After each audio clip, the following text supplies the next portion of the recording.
All right, welcome to an NCAA tournament men's basketball bracket breakdown. I'm Andy Katz. Yes, the National College Football Championship game and the College Football Playoff is over. So it's time for a little bracketing. We're going to do this over the next couple of months. We've done it before, but I want you guys to all dive into this and digest it and debate it. Okay, first of all, my 4 number 1 seeds: Duke, Tennessee, Michigan, and Virginia.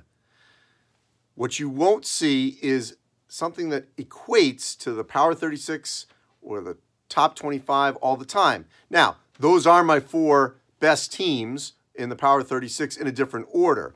Duke is my number 1 overall seed, but not number 1 in my Power 36. The reason is Duke has wins over Kentucky, Indiana at home, and Texas Tech on a neutral like that Kentucky win. So, power rankings, where you've beaten teams, how you've performed, all those things factor into where you are in the bracket. A couple other items of interest. First of all, the last 4 to 8 teams, not easy. If you were to do this at home, it's very difficult at this juncture. You're going to have to fill the field, and we'll see if this continues on a trend here, but it wasn't easy to get the last 4 to 8 in this bracket. There are some teams not in my Power 36 that are in the bracket. Louisville, heard from the Louisville fans. You're in the bracket. Nebraska lost 2 last week in the Big Ten. Not in the Power 36. You're in the bracket, okay? Don't worry. First 4 games, this would be great. Texas, Syracuse in an 11. Missouri, Cincinnati in a 10. Certainly would be intriguing. Now, we did throw a couple wrinkles in here. You're going to see a couple teams in there that you say, well, how can that be? For example, I got 2 Pac-12, even though I've said publicly only 1 Pac-12 should get in.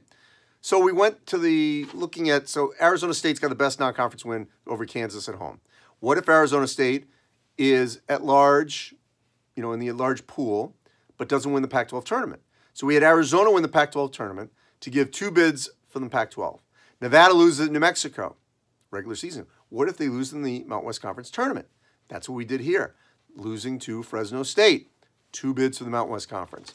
So tried to throw in a couple wrinkles because this always happens. It happened last year where Davidson beat Rhode Island on Sunday in the A-10 tournament, giving the A-10 another bid, bumping out someone, probably Notre Dame.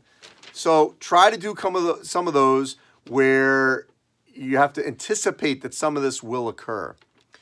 I will tell you that there's going to be some movement. I mean, Kansas right now deserves to be a 2. We'll see if they hold that without Udoka Azubuike. Gonzaga, the only loss so far for Duke, is on the 2 line. Can they get back up to the 1 line where you would assume they were after the Maui win over Duke? They may not have as many opportunities outside of maybe USF. We'll see if St. Mary's can get their act together. The WCC is not going to provide, obviously, what the Big Ten and the ACC and the SEC to some extent are going to have for those schools. But they can get back up there if other schools start to slide back and Gonzaga basically rips off an incredible streak over the next 2 months and finishes with maybe no more blemishes. So a lot to digest here in the bracket. You can debate it, and certainly you can look it over very closely. It is online at ncaa.com and March Madness. We will continue to do this over the next couple of months. Everyone loves bracketing as we get closer and closer to March Madness.